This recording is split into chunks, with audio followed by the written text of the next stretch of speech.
నమస్కారం. లక్ష్మి చెప్పే కథలకు స్వాగతం. వీణులతో వీక్షించటానికి సిద్ధం కండి.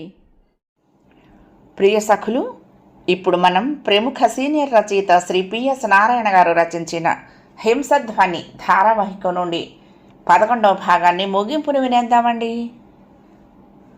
సుందరి తెరిచి ఉన్న బెడ్రూమ్ తలుపుకుండా లోపలికి వచ్చిన ఆనంద్ ఎంతో ఆవేదనతో అన్నాడు, రండి, అదిగో ప్రశాంత్ శవం. అది మాయమవ్వకుండా ఇక్కడ ఒక కానిస్టేబుల్ని కాపలా పెట్టండి. అవును, ఇంటి చుట్టూ పోలీసుల్ని కాపలా పెట్టారు కదా అడిగింది. అక్కడ పడి ఉన్న ప్రశాంత్ శవాన్ని ఉన్మాదినిలా మాట్లాడుతున్న సుందరిని చూస్తూ ఉంటే ఇన్స్పెక్టర్ ఆనంద్కు మాటలే కరువవుతున్నాయి.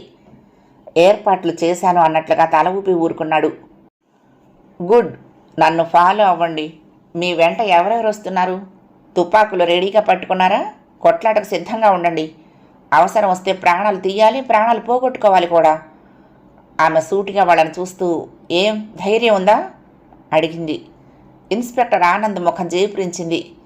సుందరి, ముందుగా మిమ్మల్ని మీరు కంట్రోల్ చేసుకోండి అన్నాడు. సుందరి పక్కున నవ్వింది. నేను కంట్రోల్లోనే ఉన్నాను కాబట్టే వివాహమైన మొదటి రాత్రే నా భర్తను నేను చంపగలిగాను. మీరేమీ కంగారు పడని అవసరం లేదు నా విషయంలో. మీ వెనకాల ఉన్న ఆయన ఎవరు? పోలీస్ డ్రెస్లో కూడా లేరు. ఇలా అడిగానని నన్ను అపార్థం చేసుకోబోకండి. ఈ ప్రపంచంలో ఎవరిని నమ్మాలో ఎవరిని నమ్మకూడదో తెలియని పరిస్థితి ఏర్పడింది. ఈయన ఇన్స్పెక్టర్ చక్రధరం చెప్పాడు. ఓ, మాయమైంది ఈయనే కదూ?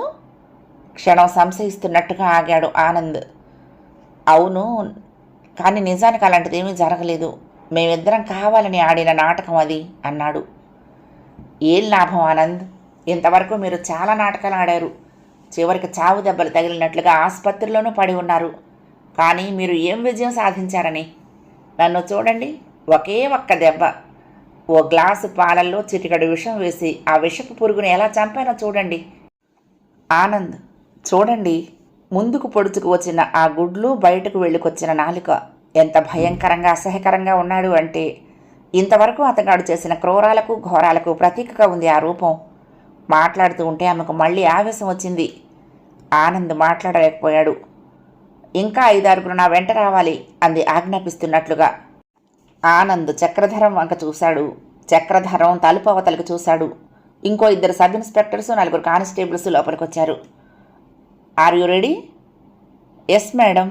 చక్రధరం ముందుకొచ్చాడు. సుందరి పెద్దగా నవ్వింది. ఆనంద్ గారు నర్వస్ అవుతున్నట్టున్నారు అంది. ఆనంద్ తడబడ్డాడు. నో నో అన్నాడు. మీరు తుపాకులతో పాటు బేడీలు కూడా తెచ్చారా? అన్నీ ఉన్నాయి మేడం. గుడ్. అన్నీ స్వాధీనం చేసుకున్న తర్వాత ఆ బేడీలను నాకు వేయాల్సి ఉంటుంది. ఆ హడావుడిలో మర్చిపోయారు. నా భర్త అనబడే ఈ ప్రశాంత్ను నేనే హత్య చేశాను అనే విషయం మర్చిపోకండి అంది. భయంకరమైన నిశ్శబ్దం తాండవిస్తోంది. ఆ నిశ్శబ్దానికి చండశాసనుడు అని పేరొందిన చక్రధరం కూడా కలవరపడిపోతున్నాడు. జాగ్రత్తగా ఉండండి. సుందరి ఆ విశాలమైన ఎయిర్ కండిషన్డ్ బెడ్రూమ్లో కుడివైపుగా ఉన్న డబుల్ కాట్ బెడ్ తలవైపుకు వెళ్ళింది. మంచానికి గోడకు మధ్యలో చెయ్యి పెడుతూ, ప్లీజ్ ఎడం వైపుకు తిరిగి నిలబడండి. ఆ బుక్ షెల్ఫ్ వంకే చూస్తూ ఉండండి, నేను బటన్ నొక్కబోతున్నాను అంది. అందరూ ఎలర్ట్ అయ్యారు. ఆమె ఏం చేయబోతున్నదో అర్థం కాకపోయినా ఆమె చెప్పిన నిలువెత్తు బుక్ షెల్ఫ్ వంకే చూస్తున్నారు తుపాకులు గురిపెట్టి. సుందరి బటన్ నొక్కింది. బుక్ షెల్ఫ్ మీదగా ఉన్న రెడ్ లైట్ వెలిగింది. ఆ పైన సన్నగా వేణానాదం వినపడసాగింది. కొద్ది క్షణాల తర్వాత బుక్ షెల్ఫ్ గుండ్రంగా తిరగటం మొదలుపెట్టింది. అందరూ ఆశ్చర్యంగా కళ్ళు అప్పగించి దాని వంకే చూస్తున్నారు. ఒక్కొక్కరే కిందకు జాగ్రత్తగా వెళ్ళండి. నిర్దాక్షిణ్యులు, క్రూరులు, అన్నిటికీ తెగించిన 10 మందికి పైగా రాక్షసులున్నారు అక్కడ. వాళ్లను ముందుగా లొంగ తీసుకోండి. కమాన్ క్విక్ అంది. ఒక్క క్షణం కూడా ఆలోచించకుండా ముందు చక్రధరం వెళ్ళాడు. వెనుక ఆనంద్, ఆ తర్వాత మిగతావారు. సుందరి ఆ మంచం దగ్గరే బొమ్మలా నిల్చుంది. చక్రధరం 10 మెట్ల తర్వాత ఓ మలుపు తిరిగాడో లేదో, పట్ట పగల్లా దీపాలు వెలిగిపోతున్న విశాలమైన హాలు కనపడింది. ఆపై అతడి కళ్లకు మిరుమిట్లు కొలుపుతూ హాలు మధ్యలో నోట్ల ముద్రణ జరుగుతున్న యంత్రం కనపడింది. హాలు చుట్టూ ఇనుప బీరువాలు. గదిలో ఉన్న అందరూ శ్రద్ధగా వినండి. పైనున్న మీ బాస్ చచ్చాడు. మీ ఆయుధాలు ముందు పారేసి మంచిగా లొంగిపోండి. చక్రధరం కంఠం అన్ని వైపులా మూసి ఉన్న ఆ హాల్లో కరకుగా కంగుమంది. అది అక్కడ ఉన్న రాక్షసుల గుండెల మీద మొదటి దెబ్బ. మీరంతా చేతులెత్తుకుని గోడ వరకు వెళ్ళి వరుసగా నిలబడటం మీకే మంచిది, లేదా ఈ క్షణంలో మీ చావు మూడినట్లే. ఇదే మీ బ్రతుకి ఆఖరి క్షణం. నిశ్శబ్దం. ఆ నిశ్శబ్దం నడుము నడుస్తున్న ఆ అత్యంత్రపు మోత రాక్షసుడు పళ్ళు కరకరలాడిస్తున్నట్టుగా ఉంది. ఎస్, 10 చెప్పేలోగా రావాలి, లేదా నా చేతిలో ఉన్న ఈ బాంబు పేలుతుంది. ఆ పైన ఈ రాళ్ల కుప్పల నుండి మీ శవాల్ని బయటకు లాగటం కూడా ఎవరి తరము కాదు. నిశ్శబ్దంగా ఉంది. 1 2 3 4. కింద నుంచి పొగలు కక్కుతూ వచ్చిన తుపాకీ గుండు చక్రధరం గోడ పక్కగా గోడలకు దూసుకుపోయింది. చక్రధరం చేతిలోని రివాల్వర్ పొగలు కక్కింది ధన్ ధన్ అంటూ అటువైపుకు. అతడి వెనుక ఉన్న అందరూ అడుగు వెనక్కు వేశారు గోడ ఆధారంగా. 5 6 7 8 9. ఒక బలిష్ఠుడు చేతులు ఎత్తి పట్టుకుని హాలు మధ్యలోకి వచ్చాడు. రెండోవాడు వచ్చాడు. 3 4 5 అలా వస్తూనే ఉన్నారు. మొత్తం 16 మంది వచ్చారు. అందరూ వచ్చారా? Yes sir. అందరూ చేతులెత్తి ఉంచే ఒక్కొక్క అడుగు వెనక్కి వేయండి. వాళ్ళు తలలు వాల్చి అడుగులు వేస్తూ గోడను ఆనుకున్నారు. చేతులు దించారో నా చేతిలోని రివాల్వర్ గుండు మీ తలలో దూరిపోతుంది. చక్రధరం ముందుకు ఒక్క దూకు దూకాడు. వెనక ఆనంద్, వెనక సబ్ ఇన్స్పెక్టర్లు, పోలీసులు. 2 కానిస్టేబుల్స్ ముందుకు వెళ్ళి 16 జేబులు వెతికి రివాల్వర్స్, కత్తులు తీసి బయటపడేశారు. నెత్తురు చుక్క చిందకుండా ఆపరేషన్ సక్సెస్ అయినందుకు చక్రధరానికి, ఆనంద్కి చాలా ఆనందంగా ఉంది. అందరినీ వరుసగా పైకి పంపారు చేతులకు బేడీలు తగిలించి. సబ్ ఇన్స్పెక్టర్లు, కానిస్టేబుల్స్ తుపాకీలు గురిపెట్టి ఉంచి వ్యాన్లో ఎక్కించారు స్టేషన్కు తీసుకువెళ్ళేటందుకు. చక్రధరం, ఆనంద్ అక్కడ ఉన్న బీరువా తలుపులు ఒక్కొక్కటే తెరవసాగారు. వాళ్ళ ఆశ్చర్యానికి అంతులేదు. వాటి నిండా మాదక ద్రవ్యాలు, బంగారు నగలు, వజ్రాలు, వైడూర్యాలు, దొంగ నోట్ల కట్టలు. 2 పరిగెడుతున్నట్లుగా పైకొచ్చారు. ఆనంద్ ఫోన్ ఎత్తి సూపరింటెండెంట్ ఆఫ్ పోలీస్కు డయల్ చేశాడు. వివరాలన్నీ చెప్పి వెంటనే రమ్మనమని కోరాడు. ఫోన్ చేసి వెనక్కు తిరిగేటప్పటికి డబుల్ కాట్ ఫోమ్ బెడ్ మీద కుప్పలా పడి ఉన్న సుందరి వెక్కుపెట్టి ఏడుస్తూ కనపడింది. ఆనంద్ ఆమెను చూస్తూనే ఓ దీర్ఘ నిశ్వాసం విడిచాడు. ఆమె దగ్గరకొచ్చి అనునయిస్తున్నట్లుగా ఆమె భుజం మీద చెయ్యి వేసి, ప్రశాంత్ను చంపకుండా ఉంటే బాగుండేది. మత్తు ఇచ్చి మమ్మల్ని పిలిచినా వచ్చి ఇదే పని చేసేవాళ్ళం కదా అన్నాడు. దానివల్ల లాభం? నీ మీద హంతకురాలు అనే నేరం మోపబడేది కాదు. అంటే బ్రతికి ఉన్న ఆ రాక్షసుడి కోసం రోజు కోర్టుల చుట్టూ తిరగాలనా? అలాంటి భర్తను చూసుకుంటూ ఏ స్త్రీ అయినా సంతోషించగలుగుతుందా, ఆనందించగలుగుతుందా? ఆనంద్ ఎక్కుపెట్టిన విల్లులా లేచి నిలబడింది సుందరి. చెప్పండి ఆనంద్, చెప్పండి అంది. నాకు తెలుసు సుందరి. నాకు ముందు అనుమానం ఉండే అంత గట్టిగా చెప్పింది అతన్ని వివాహం చేసుకోవద్దని. ఈ రోజున కాకపోయినా రేపైనా అతడు మా చేతికి చిక్కి ఉండేవాడే అన్నాడు. ఛస్, చేతకాని మాటలు చెప్పకండి. మీకు అంత తేలిగ్గా దొరికేటంత దద్దమ్మ కాదు అతడు. సుందరి, అతన్ని గురించిన ప్రతి సమాచారం మా దగ్గర ఉంది, కానీ సమయం కోసం వేచి చూస్తున్నాం అన్నాడు. ఎన్నాళ్ళకు వస్తుంది ఆ సమయం? ఎన్ని కుటుంబాల నాశనమైన తర్వాత వస్తుంది ఆ సమయం? విసురుగా అడిగింది. ఆనంద్ మాట్లాడలేకపోయాడు. ఏమైనా చెప్పండి, మీరు చాలా తొందరపడ్డారు అన్నాడు. కానివ్వండి, ఏం చేస్తాను? నేను తొందరపడి తప్పు చేశానని మీరు అనుకున్నా నా మనసుకు నచ్చింది నేను చేశాను. నా అన్న సూర్యం లాంటి ఎంతోమందిని ఈ దౌర్భాగ్య స్థితికి తెచ్చిన అతన్ని చంపి నా కసి తీర్చుకున్నాను. ఇప్పుడు నాకెంతో తృప్తిగా ఉంది. ఇప్పుడు నా చేతులకు బేడీలు వేయించుకోవటంలోనే నాకు ఆనందం ఉంది, హాయి ఉంది. 2 చేతులు ముందుకు చాస్తూ ఆనంద్ దగ్గరికి వచ్చింది. కమాన్, మీ డ్యూటీని మీరు నిర్వర్తించండి అంది. సుందరి, సూర్యం చచ్చిపోయాడు తెలుసా? క్షణం తటపటాయిస్తున్నట్లుగా ఆగి అన్నాడు ఆనంద్. ఉలిక్కి పడ్డట్లుగా చూసింది అతని వంక. తనను తాను నిగ్రహించుకుంటూ, చచ్చిపోయాడా చంపబడ్డాడా అంది కరకు కంఠంతో. చంపబడ్డాడు అన్నాడు తల వంచుకొని ఆనంద్. ఆసుపత్రిలో నా మీద హత్యా ప్రయత్నం జరిగింది. అప్పుడు నన్ను రక్షించబోయి తన ప్రాణాన్నే కోల్పోయాడు. తనని తాను ఆత్మాహుతి చేసుకున్నాడు. అతడు చావటం అనేది ఎప్పటికైనా జరగవలసిందే. కానీ నాకు ఆనందం కలిగిస్తున్నది ఏమిటంటే, ఎంత తప్పు చేసిన వాడైనా చస్తూ మీలాంటి వారిని బ్రతికించి ఓ మంచి పని చేశాడు అంది. సుందరి, అవును ఆనందం, నిజం అది. నాకు చాలా బాధగా ఉంది సుందరి. మాస్టర్ పోయారు, సూర్యం స్థితి ఇలా అయ్యింది.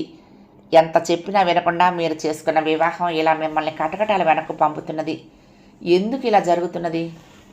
నిర్వేదంగా అన్నాడు.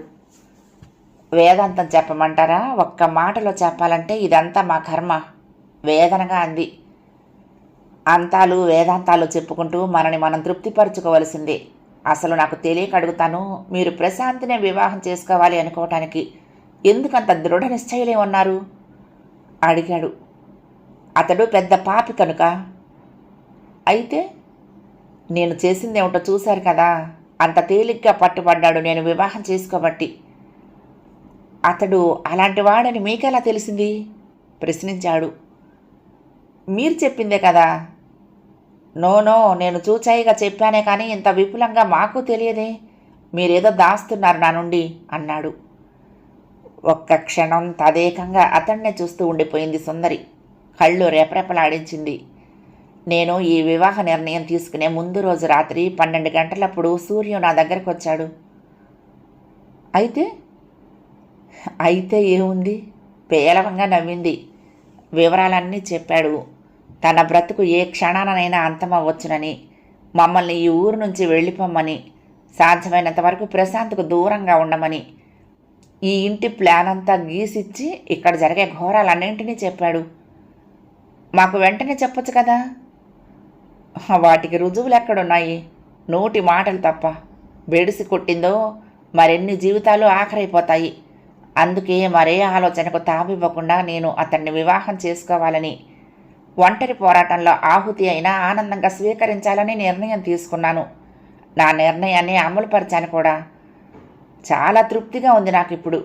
ప్లీజ్ అతని శవాన్ని ఇక్కడి నుండి వెంటనే తరలించండి. నేరస్తురాలనైనా నా చేతులకు వేడీలు వేయండి. 2 చేతులతో ముఖాన్ని కప్పుకుంది. నిశ్శబ్దమైంది ఆ ప్రదేశమంతా.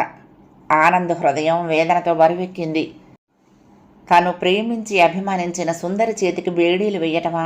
తన చేతులతో ఆమెను కటకటాల వెనక్కు తొయ్యటమా? గుండెల్లోని బాధను నిగ్రహించుకోలేకపోయాడు. ప్లీజ్ ఆలస్యం చెయ్యొద్దు అంది సుందరి. ఆనంద్ ముఖాన్ని పక్కకు తిప్పుకున్నాడు. అతడి పరిస్థితి గమనించిన చక్రధరం ముందుకొచ్చాడు తన విధి నిర్వహణకై. సుందరి, ఇది నేను భరించలేను. ఈ బాధను నేను దిగమింగుకుంటూ ఉండలేకపోతున్నాను. నీకోసం 1000 కళ్లతో ఎన్ని సంవత్సరాలైనా ఎదురు చూస్తూ ఉంటాను అన్నాడు. అతడి మాటలకు ఆమె హృదయం స్పందించింది. ఆమె కళ్ళు తడిసి ముద్దలయ్యాయి. ఆనంద్, నిజం సుందరి, నీ గురించిన కలలు కళ్ళలవ్వటం నాకు ఇష్టం లేదు. అవన్నీ నిజాలే అవ్వాలి. నువ్వు ఏనాటికైనా నా జీవిత భాగస్వామిని కావాలి. అప్పటి వరకు నీకోసమే ఎదురు చూస్తూ ఉంటాను. ఆమె ఓ వేడి నిట్టూర్పు విడిచింది అతడి ఆంతర్యానికి నిర్వీణురాలవుతూ. నేను భర్తను మొదటి రాత్రే దారుణంగా హత్య చేసిన హంతకురాలిని నన్ను జీవిత భాగస్వామిని చేసుకోవటం ఏమిటి అంది పేలవంగా నవ్వుతూ. నువ్వు ఏ పరిస్థితుల్లో హత్య చేశావో నాకు తెలుసు, ఎందుకు చేశావో తెలుసు. లోకం దృష్టిలో హంతకురాలివే కావచ్చు, కానీ నా దృష్టిలో నువ్వు నరకాసురుణ్ణి చంపిన సత్యభామవి, మహిషాసురుణ్ణి చంపిన దుర్గవి అన్నాడు. చప్పట్లు కొట్టే అవకాశం ఇవ్వకుండా మీ మిత్రుడు నా చేతికి బేడీలు వేశారు. పెద్దగా నవ్వింది సుందరి. మీరు చెప్పిన సామ్యం ఎలాంటిదైనా నాకు న్యాయస్థానాలు మరణశిక్ష విధించమని గ్యారంటీ ఏమైనా ఉందా? నేను నీ శరీరాన్ని కాంక్షించి ఈ మాటలు అనటం లేదు సుందరి. నాలోని ప్రతి అణువు నీ రూపంతోనే నిండిపోయింది. మరెవ్వరికీ ఆ స్థానాన్ని ఆక్రమించుకునే హక్కు లేదు అన్నాడు దృఢంగా ఆనంద్. సుందరి కళ్ళు అతడి మాటలకు వింత కాంతితో మెరిశాయి. అతడికి తన మీద ఉన్న ప్రేమకు హృదయం ఆనందంతో నిండిపోయింది. ఆ ఆనందంతోనే గాలిలో తేలిపోతున్నట్లుగా ముందు చక్రధరం నడుస్తూ ఉండగా వెనుక ఆమె చాలా హాయిగా తృప్తిగా విజయయాత్రకు వెళ్తున్నట్లుగా నడవసాగింది. మరో ప్రపంచంలో కాలు పెడుతున్నట్లుగా పోలీసు వ్యాన్లోకి ఎక్కింది సుందరి. ఆనంద్ ఆమెనే చూస్తూ కదలకుండా అక్కడే నిలుచుండిపోయాడు. నవల సమాప్తం. ప్రియ సఖులు, ఈ నవల మీకు నచ్చితే తప్పకుండా లైక్ చేయండి, షేర్ చేయండి, కామెంట్ చేయండి, సబ్స్క్రైబ్ చేసుకుని నన్ను ఎంకరేజ్ చేయండి. ఉంటానండి. ప్రేమతో లక్ష్మి, కృష్ణాతీరం దుర్గమ్మ సన్నిధానం. నమస్తే.